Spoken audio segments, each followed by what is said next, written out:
Bueno, hola chicos, bienvenidos al segundo video que estamos publicando en Classroom. Este es sobre cocina árabe judía. ¿Por qué elegir la cocina árabe judía, no? Habría, en el momento cuando nos tocó incorporar nuevas cocinas étnicas, la idea era poner, bueno, las árabes que vivimos muy poquito. Y decía, qué interesante la región de Palestina e Israel. Tengo un par de colegas ahí viviendo y que son cocinas muy parecidas, pero que los nombres son diferentes y tienen distintas formas en cuanto a elaborarlo. El judío generalmente basa todo en el Torah, que es un libro normalmente de guía, y tiene un sistema de tanto de conservación, la forma de comer, cómo elaborar los platos, que se llama kosher o kasher. El kosher es un sistema de higiene que va desde el matar al animal, en los frigoríficos matan las vacas y el rabino va a controlar a ver cómo es que la mata, porque el judío lo que hace es desangra totalmente la carne.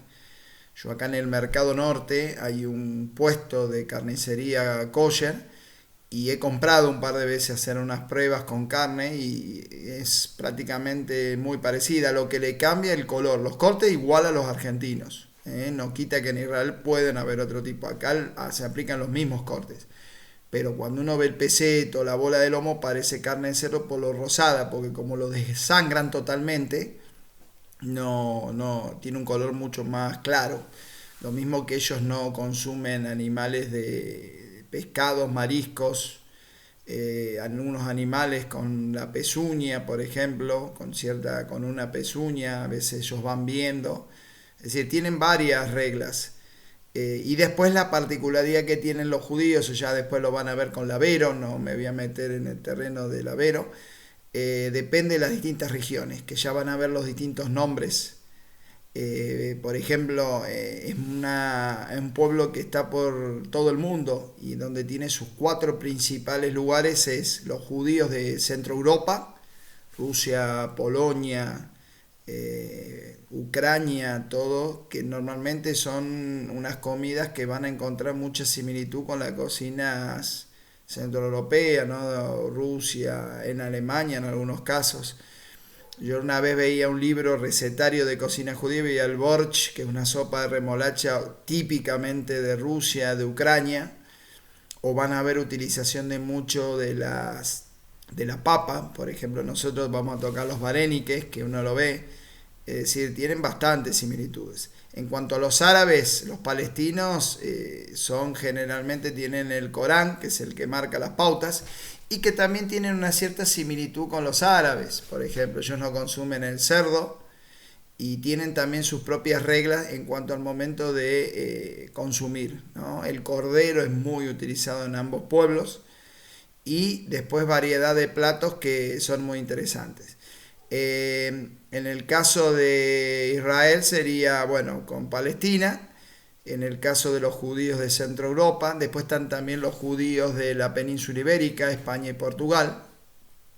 Estos, por ejemplo, muchas veces se ve la cocina, mucho aceite de oliva, mucho color en verduras, pescados frescos, es decir, muy parecida a la cocina mediterránea.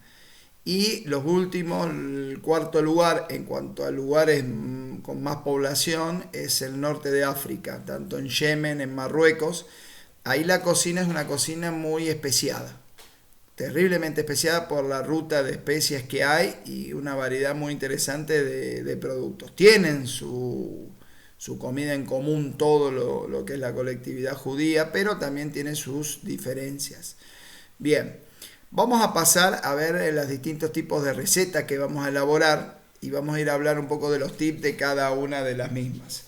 Bueno, el primer plato, falafel, tanto de origen judío como de origen árabe, ambos lo suelen consumir.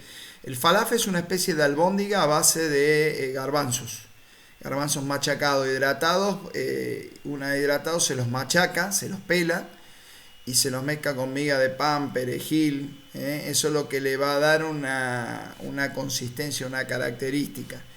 Eso se hacen como una especie de albóndigas que normalmente suelen ser más grandes, de hasta 45, 50 gramos, pero yo se la hago hacer hasta 30 gramos. ¿Para qué? Porque son albóndigas que van fritas. Entonces algo muy importante que cuando la vayan a fritar al ser un tamaño chiquito se hacen mucho más rápido. ¿Por qué? Porque corren el riesgo de hacerse en gran fritura. Si el aceite lo tienen muy caliente, la albóndiga queda internamente cruda y por fuera queda muy cocida. Entonces para que se cocine parejo tanto internamente como externo, el ideal es eso. Estas se las sirven, generalmente las vamos a servir en un pan pita, que eso creo que no tienen dudas, ya lo habrán visto en otros años, un pan árabe, pan sin miga, con una lechuga y un poco de tajín para acompañarlo. Es bastante sabroso, lo importante es, digamos, cocinarlo bien, porque el gusto crudo final no es muy agradable.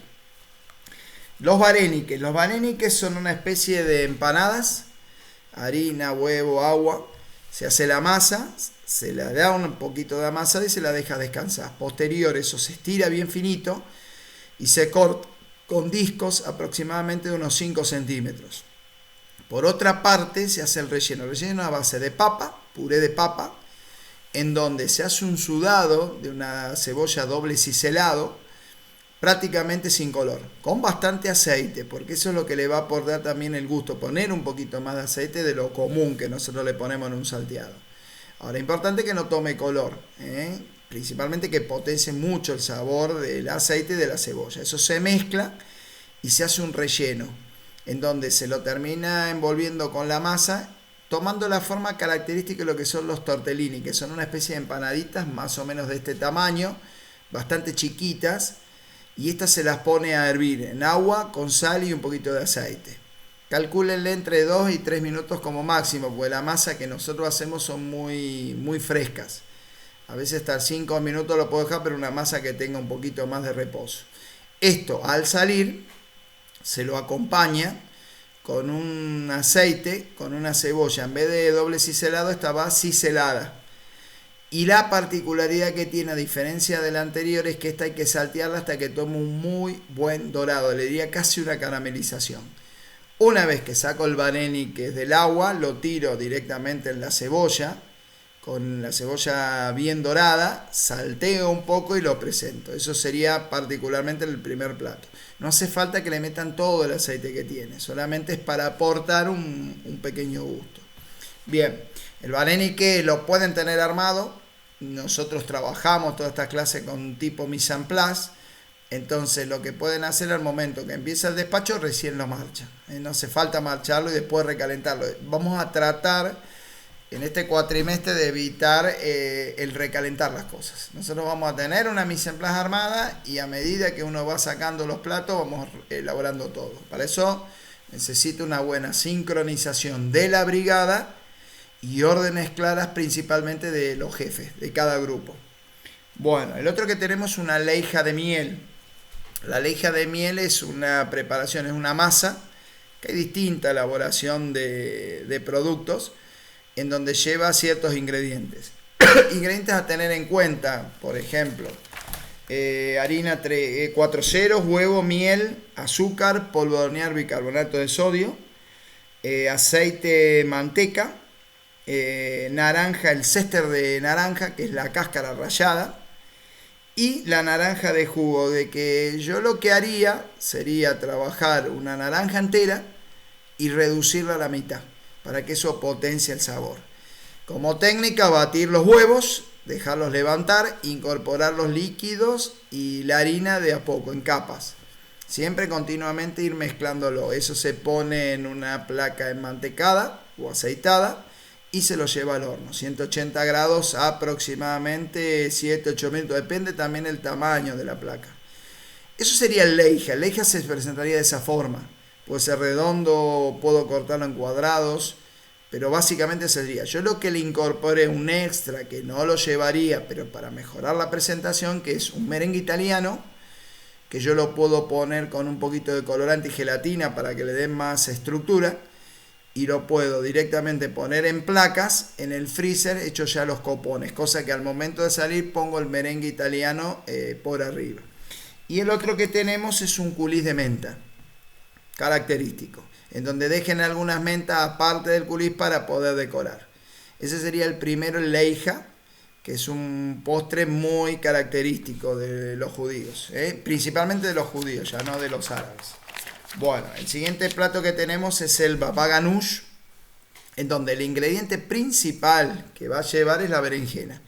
Y acá yo voy a hacerle 3 opciones que tienen la posibilidad de utilizar. Uno, agarrar la berenjena, la pueden hincar en un costado entera y ponerle un diente de ajo por dentro. Eso lo llevan al anafe y lo van quemando directamente en el anafe hasta que la pulpa se ablande. Entonces retiro la pulpa e incorporo el resto de las verduras. El baba ganoush es muy característico consumirlo frío y se lo deja estacionar un tiempo, que eso también le da un gusto mucho mayor. La segunda opción en cuanto a la cocción de la berenjena es cortarla a la mitad, hacerle unos cortes en diagonal y agarrar y ponerle aceite de oliva, ponerla en un plato, unos dientes de ajo pelado y cubrirlo con fil. Y eso cocinarlo directamente en el microondas. ¿Qué voy a obtener entre esto y la anterior? De que esto va a tener un gusto un poco más suave a la berenjena, ya no va a ser gusto ahumado, y sí va a potenciar más el gusto de la oliva y del ajo.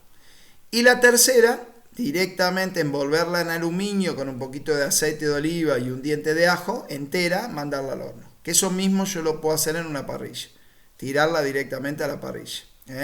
Esa sería la extensión. En ese, el gusto no va a ser ahumado, va a ser un poquito más fuerte que el microondas. Son las 3 opciones que ustedes tienen. Bien, otra cosa que tenemos son los crepaj de carne. Son una especie de tipo pasta hervida. El crepaj, básicamente, primero hago la masa, la estiro y la dejo descansar. Posterior, a diferencia de los vareniques, que son primo hermanos, vamos a agarrar la masa y la cortamos en cuadrados, aproximadamente de 10 por 10 centímetros. Una vez que hago el relleno de la masa, salteando la carne, todo los voy a rellenar. Y lo voy a cerrar en forma de triángulo, donde muchas veces yo lo que le suelo hacer es pasarle un tenedor para hacer un mejor cierre del crepaj. Estos pre-crepaj, el ideal sería un buen descanso en una heladera un par de horas. Y si fuera 24 sería el ideal. Nosotros estamos trabajando muy fresco. Entonces, haciendo la masa un poco más gruesa y con un buen descanso, estos crepaj por lo menos 10 minutos hirviendo tienen que estar. En el caso nuestro, siendo tan frescos, la masa no la vamos a hacer tan gruesa, la vamos a hacer unos 2 milímetros y le vamos a dar una cocción entre 3 y 4 minutos. No más que eso, como mucho 5. Eso lo retiro directamente del fuego y lo voy a pasar por una salsa que es muy parecida al varenique, pero le vamos a hacer una pequeña diferencia. Vamos a agarrar una parte de las cebollas con el aceite donde voy a hacer la salsa y lo voy a procesar. Eso lo cuelo y ese aceite lo llevo al fuego. Y ahí voy a tirar la cebolla y voy a dorarlas. Parte de ese aceite y parte de esa cebolla, en el momento que el crepaj lo saco del agua, lo tiro en una sartén y lo voy a salteñar, para darle un mejor sabor. Bien. En cuanto a lo que es la cocina hindú, ahí tendríamos algo que vamos a agregar y vamos a empezar a agregar en las clases. Va a ser entremeses. Ustedes van a crear entremeses. Yo, el día que vengan, y un poco como tarea que les voy a dar, y ya lo voy a anotar en el Classroom, no me acordaba el nombre, es empezar a hacer en recetas entremeses, que pueden ser vegetarianos, dulces, salados, lo que ustedes quieran, entremeses chiquititos. Yo capaz que en una clase, cuando volvamos a la práctica, le diga, bueno chicos, preséntenme los entremeses que han hecho y me tienen que dar la receta con todo el procedimiento. Y eso es lo que van a hacer ustedes. Ahora, capaz que tienen que hacer 10 entremeses del tamaño de un canapé. Siempre utilizando las técnicas, los sabores y los productos de la cocina que hacemos. No meter mezcla de sabores. Por ejemplo, yo les digo, hagan un plato hindú. Vos pondrías especie, pondrías picante, pondrías mucha verdura, o cordero, o ave, y capaz que uno va a buscar acheto balsámico o salsa de soja. Y no, ya estaría deformando la cocina. Entonces tienen que respetar principalmente el gusto de las comidas que trabajan. Así que bueno, a trabajar chicos y bueno, ya la semana que viene el martes ya estaríamos viendo el siguiente video y esperemos prontamente ir a las cocinas.